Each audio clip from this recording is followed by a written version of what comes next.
ایک عورت آپریشن کے کمرے میں داخل ہوئی تاکہ اس کا بچہ پیدا ہو، اور اسی دوران اس کی روح قبض کر لی گئی اور اس نے ایک خوبصورت بیٹے کو جنم دینے کے بعد وفات پائی۔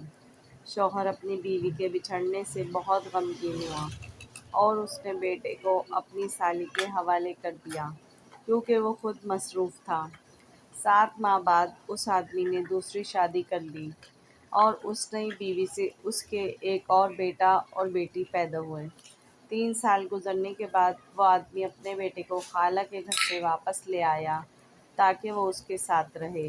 بیوی نے اپنے بچوں کا خیال رکھا لیکن اس بچے کا خیال نہ رکھا۔ اس نے اس کے ساتھ سختی برتی اور اس کو معاف نہ کیا۔ اکثر اوقات اس کو اکیلا کھانا دیا جاتا۔ ایک دن اس عورت نے اپنے خاندان کو رات کے کھانے پر مدعو کیا۔ بچہ کھانے کی میز کے پاس آیا اور وہاں موجود کھانے اور مٹھائیوں کو دیکھ کر اس نے کچھ لینے کے لیے ہاتھ بڑھایا۔ عورت نے اس کو دیکھ لیا اور سختی سے ڈانٹا۔ پھر اس نے اسے چاولوں کی پلیٹ دی اور بیلکنی میں بٹھا دیا اور کہا، یہاں بیٹھو جب تک مہمان چلے نہ جائیں اور اپنی جگہ سے مت نکلنا۔ بچہ جو بھی 4 سال کا بھی نہیں ہوا تھا، سردی کے موسم میں بیلکنی میں اکیلا بیٹھا ہوا تھا، کھانا کھا رہا تھا۔ اسے سوتیلی ماں سے ڈر لگا کہ کہیں وہ باہر نکلے اور اس کو مارے، تو وہ وہیں سو گیا۔ عورت کے رشتہ دار چلے گئے اور عورت نے اپنے بچوں کو لیا اور لے کر سونے چلی گئی۔ شوہر دیر سے کام سے آیا۔ بیوی نے کہا، میں تمہارے لیے کھانا لاتی ہوں۔ اس نے کہا، میں باہر کھا چکا ہوں۔ اس نے اپنے یتیم بیٹے کے بارے میں پوچھا تو بیوی نے کہا، وہ اپنے بستر پر سو رہا ہے اور بھول گئی کہ اس کو بیلکنی میں بٹھایا تھا۔ شوہر سو گیا۔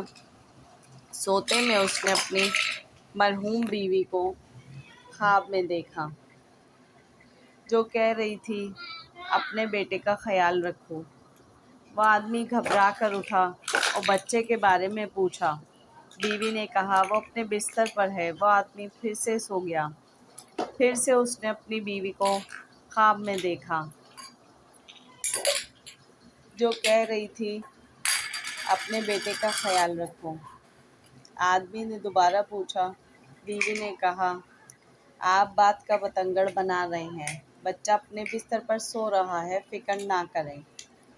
آدمی تیسری بار پھر سے سو گیا۔ پھر اس نے اپنی مرحوم بیوی کو دیکھا جو کہہ رہی تھی، اب تمہارا بیٹا میرے پاس آ گیا ہے۔ آدمی گھبرا کر اٹھا اور بستر میں بچے کو دیکھا، وہ وہاں نہیں ملا۔ پھر اس نے گھر کے ہر کونے میں تلاش کیا، بچہ وہاں پر بھی نہیں ملا۔ اس نے بیلکنی کا دروازہ کھولا تو دیکھا بچہ سردی سے ٹھٹر کر کانپ رہا تھا۔ اس نے اپنے جسم کو لپیٹ رکھا تھا اور سر کو گھٹنوں میں چھپا رکھا تھا۔ بچہ زرد چہرے کے ساتھ بے حرکت تھا۔ باپ نے اس کو ہلایا تو معلوم ہوا کہ وہ انتقال کر چکا ہے۔ اس کے ہاتھ میں چاولوں کی پلیٹ تھی، کچھ کھا چکا تھا اور کچھ چھوڑ دیا تھا کیونکہ وہ اس سے ملنے والا تھا جو اس پر رحم کرے گی۔ وہ اپنی ماں سے ملنے والا تھا۔ خدا کے واسطے اپنے بچوں اور دوسروں کے بچوں کے ساتھ رحم دلی سے پیش آئیں۔ میں یہی کہنا چاہوں گی کہ دیکھیں، اپنے جو دل میں ہو وہ اپنے بچوں کے ساتھ نہ کریں، سوتیلے بچوں کے ساتھ خاص طور پر، وہ بھی کسی کی اولاد ہیں۔ ویڈیو پسند آئے تو لائک، شیئر اینڈ سبسکرائب کریں۔ شکریہ۔